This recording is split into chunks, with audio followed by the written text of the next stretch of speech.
Welcome back to another soul-driven interview. Thank you so much for being here. Today, I am very excited to introduce you to Jodie Helm, Lightworker, Archangel, Channel, Reiki Master, and Bridge. Welcome to the show, Jodie. Thank you. I'm happy to be here. Thanks for inviting me. No, I'm so thankful to have you. As we were talking about before we started recording, you saved my rear end this week. So happy to do that for you. Well, it was perfect because you were on my list of folks that I wanted to interview anyway. And I just had this feeling it was like, contact Jodie. So I was like, okay, I'm going to go for it. So Okay. Thank you. Well, let's go for it. So for everyone who is listening, just a little bit of background on Jodie and I. We are both writers on Medium, and that's kind of how we connected. I was talking about the Akashic Records. She was talking about Archangels. Jodie, you write a lot. And so anyway, we've got to know each other. We're very aligned in our views. We both have backgrounds in religion. We've both really, just been on the path. So I'm very excited to have you here today. And I want to kick off with the question that I ask everyone. My first question: what makes you soul driven? Well, it's funny because looking back at my life, I think I've always been soul driven. I've just called it other things or not recognized it for what it was. Like you, and this is something we really have a lot in common. Like you, I always felt God's presence, but I didn't, a lot of the Christian religion didn't make sense to me. And so I never felt alone. I always felt that presence there, and I just kind of followed it. And as I got older, more and more things didn't make sense. So I just kind of followed that soul connection that I didn't have. I asked the angels, well, is this presence that I've always known? Is it God? Is it you guys? Is it my soul? And they always say, well, it doesn't really matter because we're all connected, and you feel that connection. That's what I feel. I feel that love, I guess. So I guess I've always been soul driven, only now I recognize it for what it is. And I've been blessed with this ability to communicate with my higher self and with the archangels and pretty much whoever I try to channel. So it's just taken over my life. It's changed my life. And now that I know that this is what I'm supposed to do, it's a very joyous time in my life.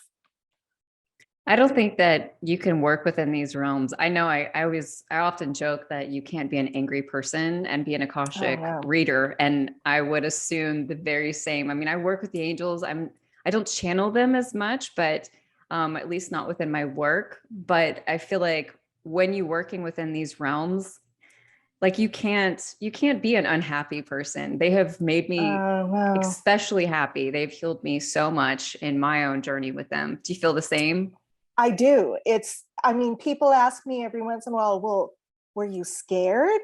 I mean, all of a sudden you started hearing these voices. Were you afraid? And I wasn't, because it's such a loving presence that there's nothing scary about it. It's beautiful. So I've always been a pretty happy person. I mean, we all have our problems and our rough patches, but for the most part, I'm a happy person, and they've just made me much, much happier. So yeah, I agree. You have to kind of be in the right mindset, I guess, and you have to open yourself.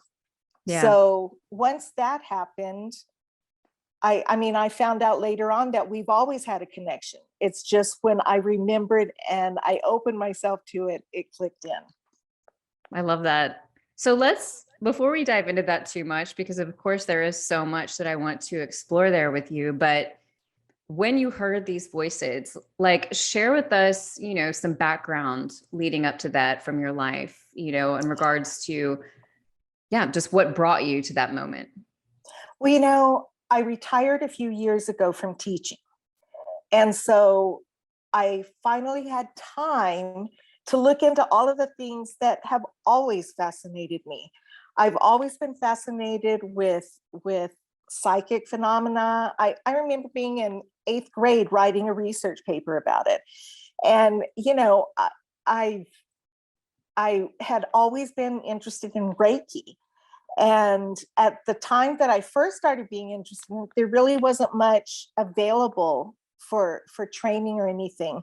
Um, I'm sure the listeners that tune into know that Reiki is energy healing. So I think once I retired and I found a great teacher to teach me Reiki, I think that kind of opened the door a little bit, a psychic door in some way. And so I just felt like something big was on the horizon. And I started studying different things, crystals, mediumship. And it was while I was taking a mediumship class that things really started to click. And I knew something big was going to happen. And I was reading lots of different information. And like you, I have a tendency to talk to myself out loud. And I was reading something. In fact, I think it was about the shift. And I thought, well, what does that mean? And then I started hearing the answer, exactly what it meant. And it took me a second. And then I thought, well, where's that coming from? And I hear it in my head. I don't hear it from a particular location. It's always internal for me. And I started writing everything down that I was hearing. And for me, the way channeling works is it's all auditory. I don't see the angels. I feel them and I hear them, and I record everything in writing. That's how we communicate. So I record it in writing, because the questions I ask are never yes or no answers. They're always kind of long. So I record everything and then I share it. So practitioner to practitioner, like automatic writing, was something that I tried to do in the beginning when I was first learning how to work with the Akashic records, but I'm just far too impatient. And I think I would get like so freaked out in my mental mind, like, oh my gosh, I'm not writing fast enough. And what if, just, and Well, so for me, I like started recording my voice. So I'm just curious, like, why writing for you? Because I'm clairaudient, first of all. And this makes sense to me, knowing myself as I do. In school, in college, if I heard something, I remembered it. And that's how I learned best. I mean, I used to get in trouble because I wouldn't be looking at the teacher or whatever. And they'd say, well, what did I just say? And I could say exactly what they said, because I remember what I hear, and I'm very auditory that way. So I wouldn't say I actually automatically write. The way it works for me is I always start off with the question, and then I hear the answer. And as I hear the answer, I write it down. I love to write. I'm very auditory, so it makes sense for me that that's the way it would work. And that's how it's always been with this. I know people who channel verbally, and I've never done that. It's just I wouldn't mind, but this is what feels comfortable, and I've never had a hard time understanding. It's always, and they're right there. It's not like I write down a question and I have, there's none of that. They answer immediately. They're always there. So it's just a very natural fit and very comfortable for me. That's cool. Yeah. I'm always curious how, because like, especially in my teaching with teaching folks how to read the Akashic records. And I had always heard this, but especially over the past year with teaching and just working with so many students, I mean, we're all so unique and so different. And I'm clairaudient too, but for me, like, I learn visually. Hearing, freaking forget it, in one ear, out the other. Like, just ask my partner. But just this morning, he was like, "Are you going to remember?" And I was like, "Yes." But So I'm always curious to know what people's processes are. So you mentioned, being interested in, psychic phenomenon and all of that when you were much younger. And I know, similar to myself, we both have this background in Christianity. Mhm. So I'm curious for you, because it was really until my metaphysical awakening, which is what I call it, um, at the beginning of 2019, like there was just no way I was really going to be stepping into these things, even though I was curious, but there was a real part of me that was fearful of what I might be stepping into. I didn't know what was on the other side of that. And I was like, I would steal my father's ET books and read them. And I was super curious, but there was something about, of course, in the church, they teach a lot of the things that you and I do are like demonic and all of this stuff. Right, right. So I'm just curious, like, you clearly didn't have that fear if you were writing papers. So what was that like for you, I guess? Or Well, for the psychic phenomena, that was a curiosity. I never tied it to religion in any way. So I was just curious and I wanted to know about it. I didn't practice it because I didn't know how. I was just very, very interested. And I didn't know if you were born with that kind of gift or if you could develop it. And so that was purely curiosity. But I started testing the boundaries of religion, I guess, in my 20s when I was married to my first husband, and it was not a good marriage, and I was so miserable. And I started praying the rosary. He was Catholic, I was not. I was Protestant, and he just seemed to get so much peace from it that I thought I would try it. And in my mind, my religious mind, I'm thinking, oh man, is God going to be mad at me because I'm praying these prayers? I mean, I was taught you don't pray to anyone except God, and so I was fearful then, but it brought me such peace, and I got this loving devotion relationship with Mary. And so that was the first really test of being afraid that would be not okay with God.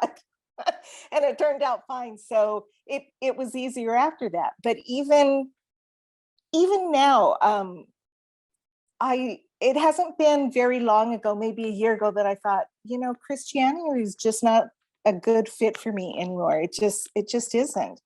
And that was a scary feeling because, I'd grown up that way, and I was taught Christianity by people who loved me. And it's very hard to pull out of your what you grew up with.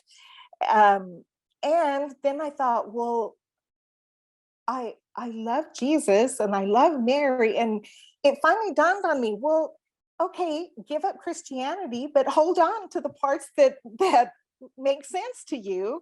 And those are Jesus and Mary, God, the angels, which some of those aren't necessarily only in Christianity, but I kind of followed my heart, what felt right.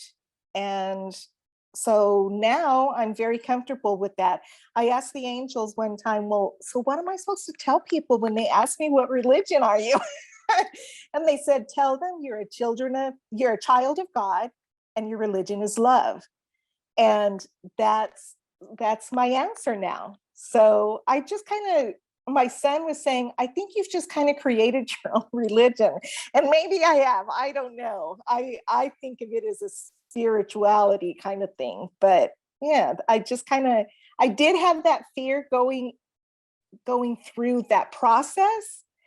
But now I've never felt closer to God in my life. So yeah, no, I completely understand. I think everyone should create their own religion or create their own spiritual practice. I think everyone should follow their heart, exactly like you said, because I what is right agree. for me may not be right for someone else, Exactly. And even growing Exactly. up in the church, that was always my thing. I mean, because I was born into this lifetime, really having a personal relationship with God, there was always that disconnect in the church with it was just like, this just didn't make sense. But I don't, it's so weird sometimes to think about like that part of my life that I never was like, so God, is this okay? Or like, I never, like, why didn't I ask these questions Yeah, earlier?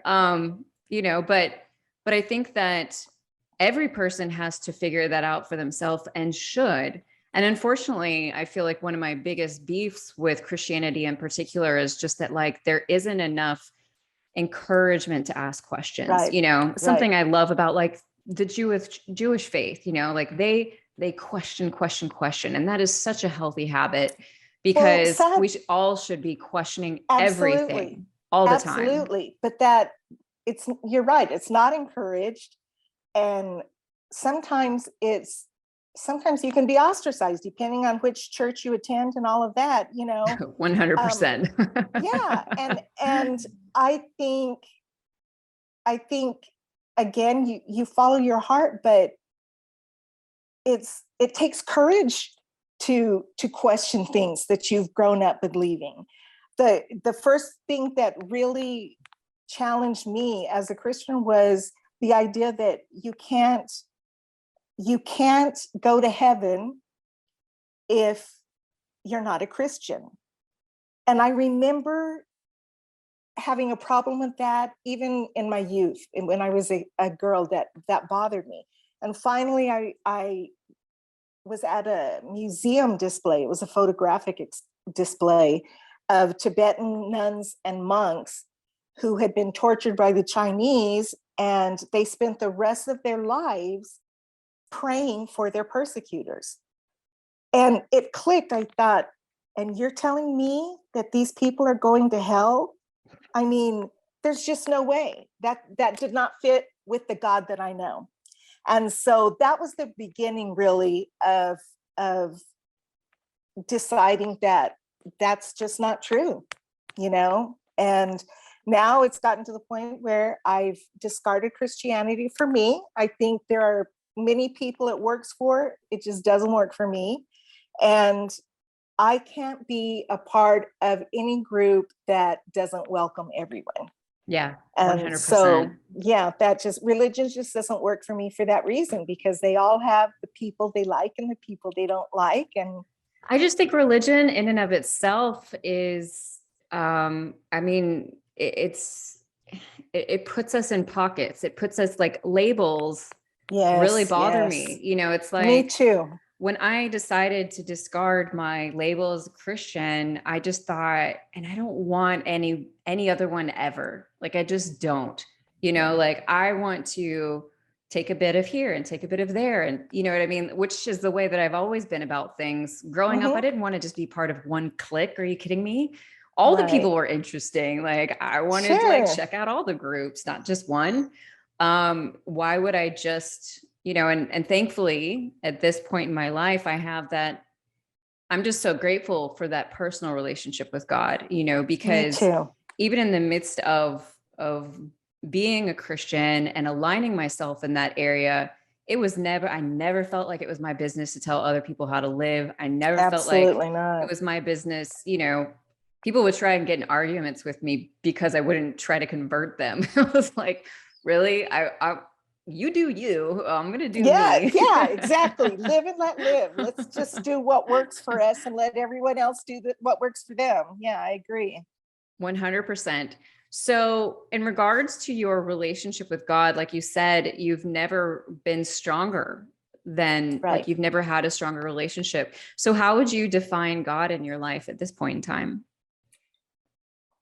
I think I think we're all God. I think that I think there's a creator, whether you call that creator God or source or spirit or Allah, or I mean, whatever you call this sense of a greater being.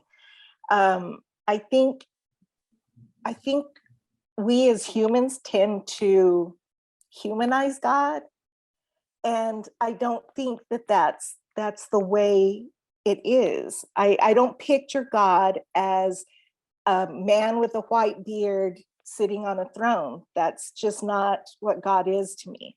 What God is that spark in all of us, and we all have that spark of love is really what it is. The archangels explained it as elemental love, and that when our souls were created, that we got a spark of that elemental love, which is used in creation. And so we carry God with us, and God is in everything that is around us. You know, I mean, the creator created everything, and so it's there are no limits on God. And people, I think, tend to put limits on God, which supports whatever religion they practice. And I don't do that. And I can tell you that the angels have told me that God is not religious. They are not religious. They don't favor any one person over another. They love us all unconditionally.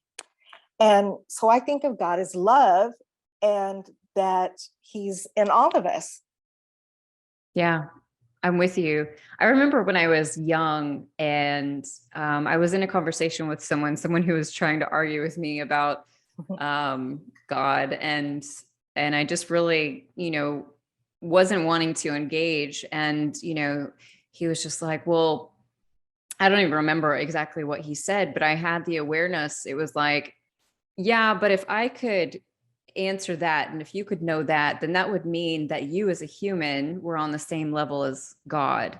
And like, why would you want to be able to explain what God does? And why would you like want to be able to like basically making God human is what I'm trying to get at, right? Like using that same frame of mind, thinking that God would be the same as us. And I fully agree that we are all sparks of God. I have been able, I think, to step more into saying that like I am God or whatever, like maybe more so in the past year. I'm still feeling into that, but like when I think about it, yeah, it makes complete sense. But I just remember thinking as this young girl, like, I'm so thankful that God is not like me because, that I can't make sense of God, because then God might be like me. And then because I've got a temper and I've got this and that. And then like, oh my gosh, You're imperfect. that Old Testament God would be legit. And then like, that's not what I want. And that's not what I've grown up to know. And I want God to, like, as you were talking about this white man with a beard, I mean, I was just kind of perplexed thinking, I don't know that I've ever put God in any sort of a figure or any sort of I'd have to really think about that. But, like in my mind, I think the only person are all the, the typical photos of Jesus, but like God for me is just God, creator, love. I think those are the three big names, that I go with. I don't picture him as a human in any way, Yeah. And that's another problem I had with Christianity is God is not an emotional being like we are. Humans are very emotional people, we're emotionally driven. But to think that God is a vengeful, jealous God, no, that's never resonated with me.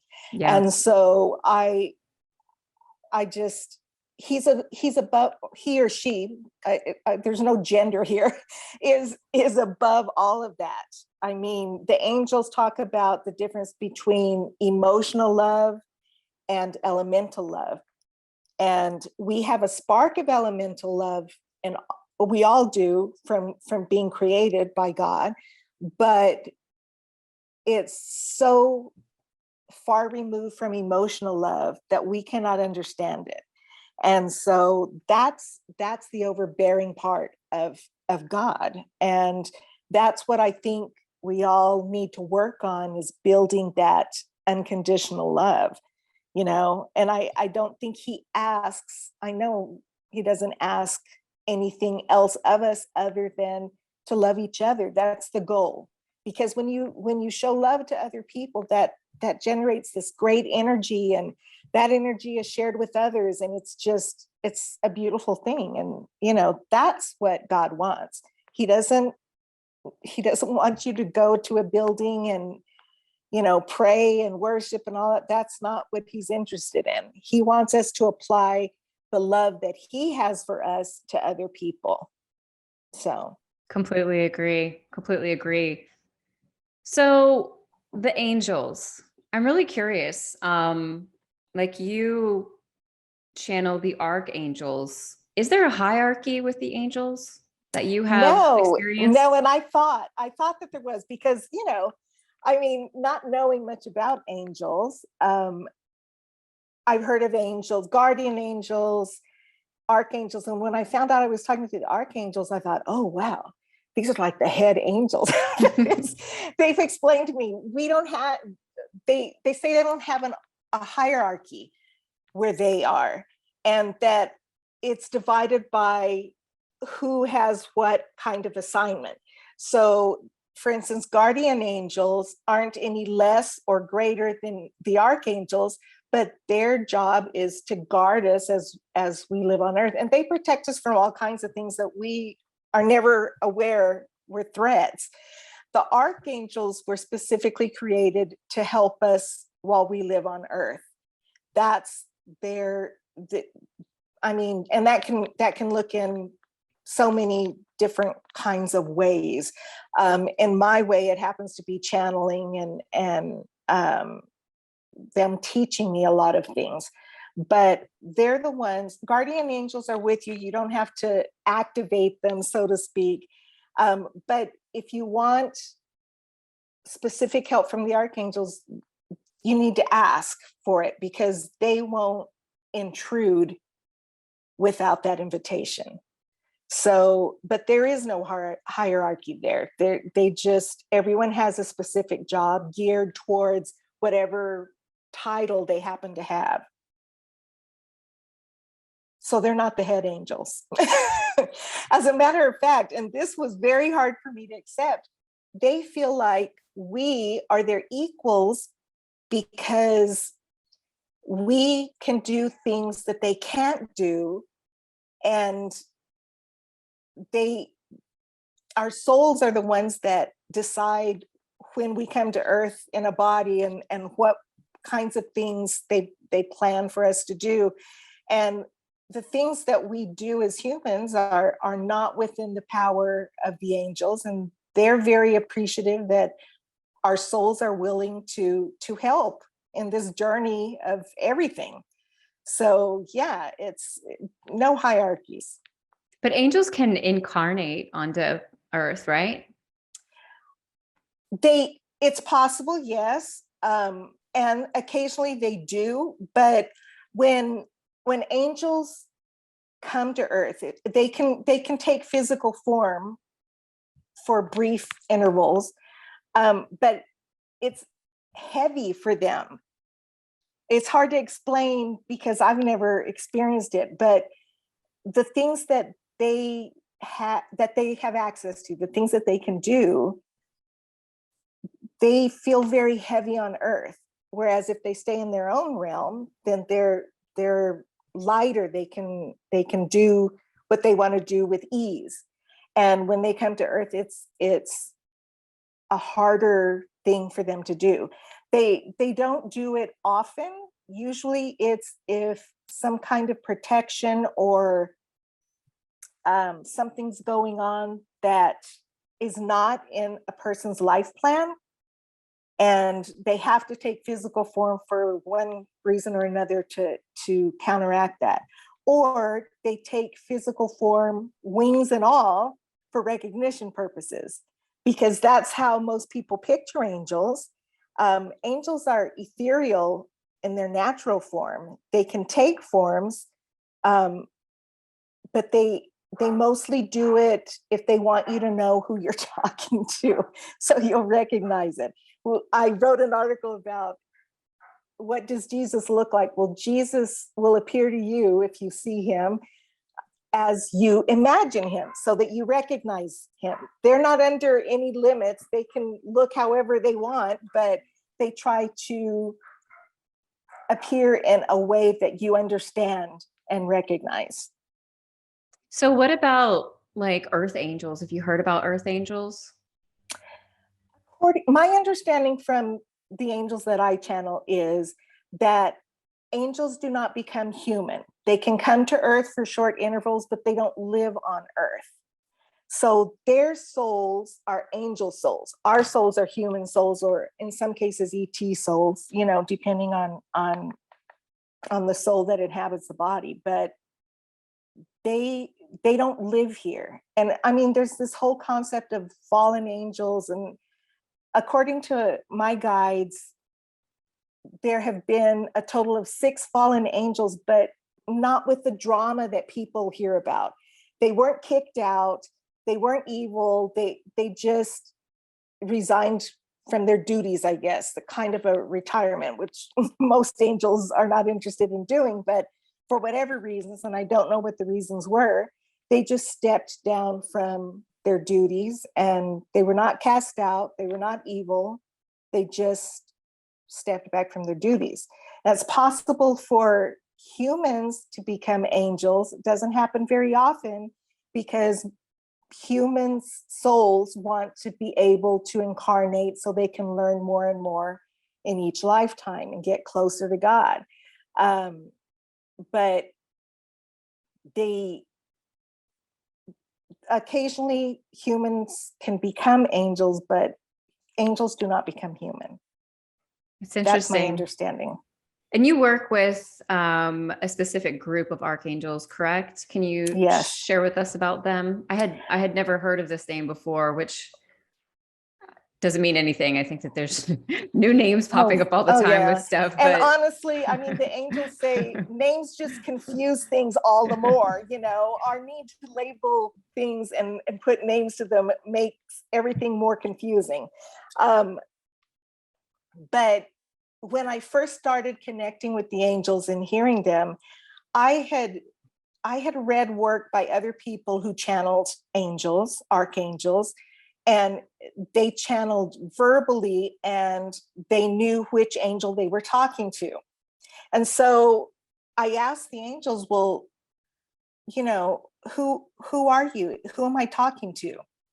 And their answer was, we are the collective consciousness of the Archangelic Realm. So I shortened that in my head to CCAR.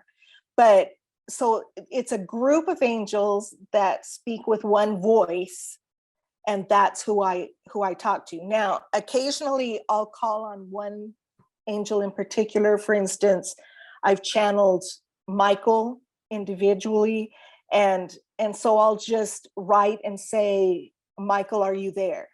And he'll answer me, I'm here. And so then I'll speak to him alone. But otherwise, it's one voice that represents all of the archangels. so what are some of the topics that you write about on Medium? Like, how do you get your topics? Are they from questions or things you feel inspired to write about? Or initially, they were my own questions, that things that I always wondered about, or things that I had learned from religion that didn't strike a chord with me. And so I would ask for clarification on that kind of stuff. But then it just kind of drifted more to, well, what do other people want to know, and trying to put myself in their positions. Sometimes I get comments and emails with questions, and if they're a good question that I think that people would like to hear about, then I turn those into articles. Sometimes I'll ask the angels for ideas, you know, and they'll let me know different ideas to choose from. So, you know, I'm rarely without an idea. If I am, then that would be probably some time that I would talk to them. You know, what are some ideas of things that you think would make our articles, you know? But mostly they come from me or questions that I get from my readers on Medium. nice. Just to clarify for anyone who's listening, so not all, but a large majority of the articles that Jodie shares are sort of questions and then channelings from the angels about a Right. specific topic. So just wanted to Mhm. make that clear.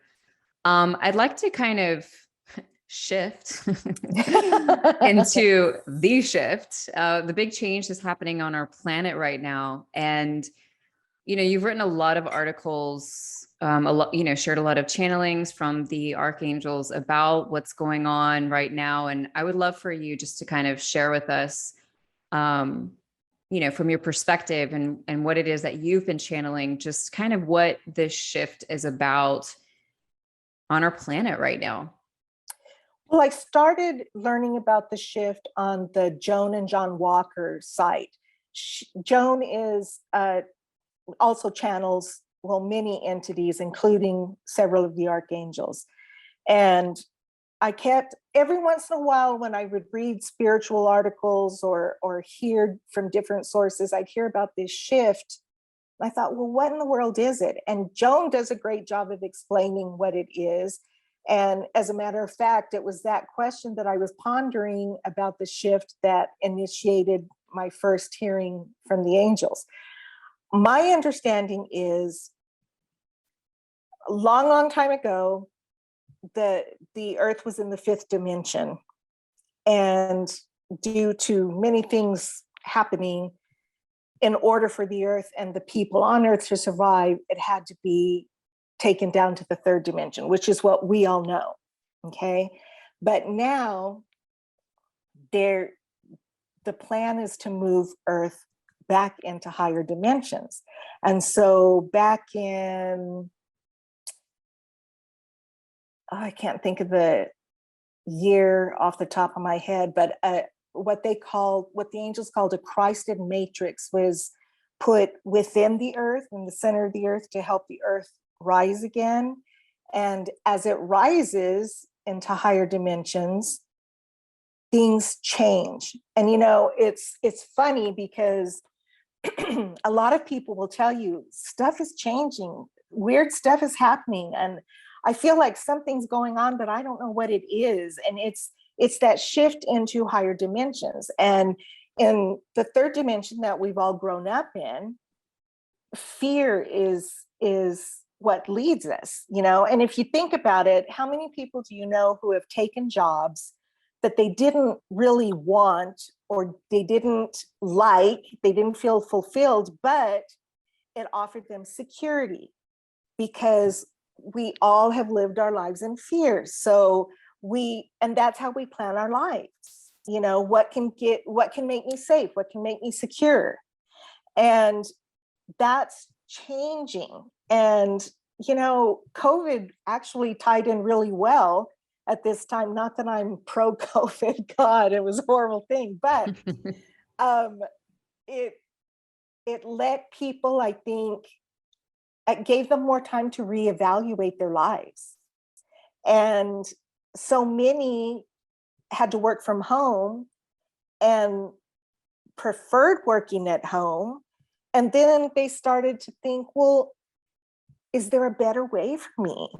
And the fact that we can start thinking those questions and kind of exploring different angles is a testament to moving into higher dimensions. So the third dimension is all about fear and seclusion. This is my world right here. I'm going to do what I need to do to keep me and mine safe in our little part of the world. Fifth dimension thinking is more, let's work together. We need a lot of changes. We needed a lot of help making the world a better place. So let's work together and make this work for everybody, not just me and my little world, but for everybody. It's that connection that we all have through that spark that we all contain that's starting to make itself known. And so that was a major reason why I wanted to share these articles and explain what's going on, because so many people feel a difference, but they don't know what it is. And since they've always lived in a fear outlook, they're scared, they're afraid of what's going on. They feel different. So their first thing to turn to is fear. So it's important, I think, to share what's going on to anyone who's ready to listen to it, so they won't be scared, so they can look forward to a better time. Yeah. Yeah, it's been interesting. I mean, just watching the shift within my own life from, I think I was honestly very externally focused growing up, and I used to get in a lot of trouble because I would help out everyone else before I would help out myself. Yeah. And then of course that came back, right? Like the pendulum swung the other way, and being an entrepreneur, growing a business, managing a team, doing these things. I mean, I wasn't thinking about necessarily how can I change the world. I was in my marketing world, so I was focused on my, my Sure. little world. And then of course the pendulum like swung back again when I, with the metaphysical awakening that I went through. And I feel like in such a more balanced place now that it's ever been, which is why I think I'm able to do the work that I do, with the Akashic Records. But it's fascinating to think about. And you and I have talked about Atlantis a little bit briefly. And yeah, I don't know. I start thinking about these subjects and my mind just kind of takes off. So I'd love for, like, I know that you're also writing a book right now, correct? I'd love for you I'm to actually share with writing on us. my second book. She needs Me a and publisher, y'all. I need an agent. That's why I haven't published the first one. The first one is entitled Spiritual Journey, What Do You Believe? And I think it's an important book because so many people right now are lost. So many people are, religion, whatever religion, is not working for them. And they're afraid. They don't know what to think about that. They don't know why they're questioning all these things all of a sudden. And people are scared and they're lost. It's not that people don't need direction anymore. It's just that they're not able to find the direction they need from religion that they were able to find before. And so I wrote this book using my own spiritual journey as a vehicle, if you will, and to explain my progress and what, like that story about the photo exhibit of the nuns and the monks and how that got me thinking.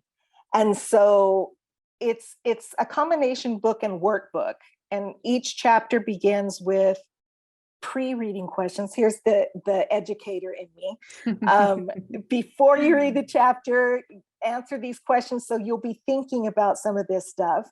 And then the chapter about whatever particular topic is and how I dealt with it. And then there are questions at the end of the chapter to challenge the reader to think about what they believe or what they don't understand, or just to kind of help them pinpoint what they need to figure out. So I think it's an important book because people are just so lost right now and they don't know where to go. Recent poll, I think it was by Pew, said that for the first time, less than half of Americans associate with a particular religion or church. And I think people are always going to have questions, spiritual questions, religious questions, whatever you want to call it. But for the most part, people are done accepting answers that don't make sense. And they're tired of trying to fit themselves into someone else's mold, but they don't know where to go to figure it out. So it's my hope that the book will help people try to figure out, number one, what they believe, Number two, what they don't understand, and then find a way to figure all that out. I think it's huge. You know, it's the toolkits that I created, the Akashic toolkits. And then, I mean, people underestimate how powerful journaling is in regards to getting to the bottom of what it is that's going on with us. And we don't need to go talk to a friend. I mean, that could be fun. There's no shame in that, no issue with that. But like, as you're saying, you know, if you're feeling lost or if you're finding yourself in this place, like spending some time with yourself can really unearth a lot of things, and asking these questions and really pushing yourself, you know. I was just in the midst of a conversation with a friend just the other day, and we were talking about relationships, and relationships, you know, are tough and this and that. And I was like, you know, and this is something I've thought about for years. It's like, are relationships tough, or are they tough because we always say they're tough? You know, then there's this other idea that monogamy is not natural. Like, is it? Or, I mean, you know, it's hard to draw the line between like, what we've been conditioned to believe. Well, the thing is what is actually true. I just think it's important for us to push back on some of these things and be like, wait a minute, am I just believing this because this is what I've heard? Whether it's religious or not, anything in life, you know, I'm just such a huge proponent. With my students, I feel like that's the number one thing. I'm like, listen to you, question it. I don't ever want you to just take what I say unless you really, you know, align with it. I just feel like it's the most healthy thing we could possibly do. So you don't like do readings with people and stuff. Your main gift to the world is your writing. How can people connect with you? Well, I've got a website under construction right now. It's not ready, but it will have similar names. My email is all lowercase, asktheangels222@gmail. And so people can always reach me through that email. And sometimes people have questions that they ask me to ask the angels, and others just have general, some people just need a friend, I think. And I'm a very nurturing person, and I'm happy to help anyone however I can. And I think for some people, they just need someone to talk to. And the education background that I have, I can tell you that everyone learns differently. So being in touch with yourself is very important. Sometimes people write about that. Sometimes people meditate about that. I mean, different things work for different people. And that's my biggest problem with any religion. It works for some people. And if it brings you closer to God, if it brings you peace and love in your life, that's great. But if it doesn't, I think you need to find some other path. And so the message in my book is to be brave enough to question and to find your path. Hopefully without the angst that so many people go through when they're trying to find answers. Yeah. For me, it was a exciting exploration, and it happened so fast. And I share this often, but in the midst of that, in the midst of me diving into all things metaphysical, because it just, my views shifted so quick. And sometimes I would catch myself like, are you okay? Are you all right? And I just share with folks, for me, and I encourage anyone who aligns with it, you know, my guiding light was always love. My question was, is this founded in love? Do I believe this is founded in love? And if it is, then I'm okay here and I can explore this. If it's not, then I need to be cautious and I need to, you know what I mean? Sure. I'm huge on discernment. I think it's really important at all times, especially when working with the spiritual world. But I think when we follow that love, that we're always going to find our way. Yes, and I think that it's a good gauge if you're not sure the direction that you want to go into. You know, I get hate mail from time to time on my articles, and sometimes it's on the tip of my tongue to lash back out. And then I think, okay, what are you feeling right now? Are you feeling love for this person? Definitely not. No. So I need to take a step back and not engage. I don't want to engage with people without feeling love in my heart for them. Yeah. So I think it's a good gauge for us individually. And I mean, you see so many angry people and people in religions who condemn other people. And I'm thinking, you're missing the whole point here, and if in terms of Christianity, if Jesus' message was love, and you want to condemn and judge and close out other people, you're missing the point here. You can't see the forest for the trees. So, and I feel sorry for them. I don't necessarily want to deal with people like that, but I feel sorry for them.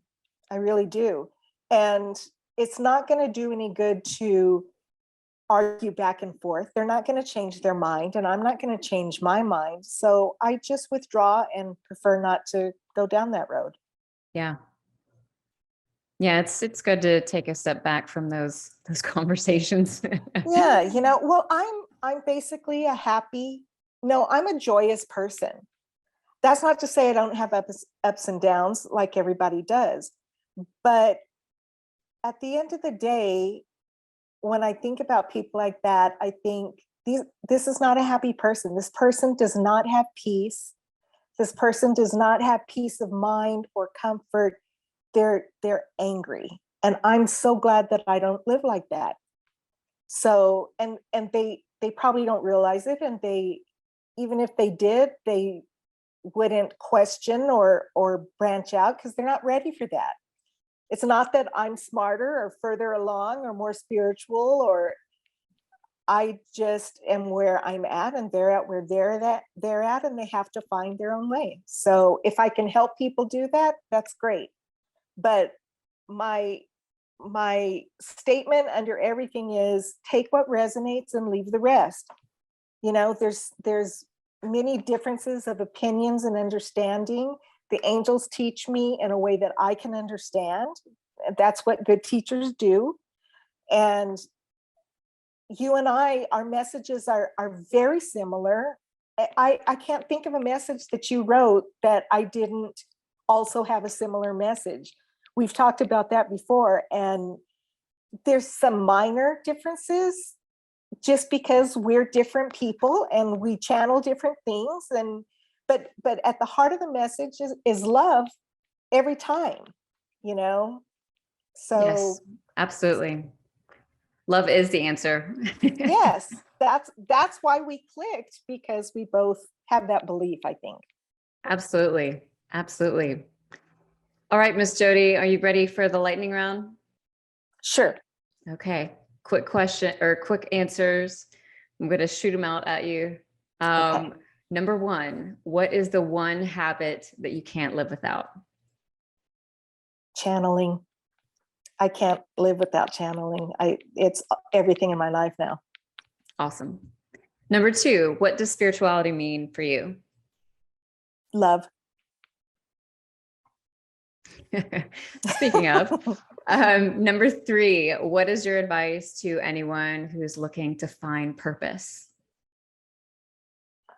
I get that question a lot. Don't worry about it, because your purpose will find you. Some people realize that it's their purpose. I realized what my purpose was, and then I asked the angels for confirmation, which they did. But if you had asked me 5 years ago if this is what I would be doing in my retirement, I would have laughed. I mean, it found me, and your purpose will find you too. You'll know. Awesome. Last question. What is the most important, the one thing that you would tell people who also want to begin channeling the angels? This is such an ambiguous answer, and it used to aggravate the dickens out of me when I would read sources and it would say, you have to get out of your own way. And I'd be like, what does that mean?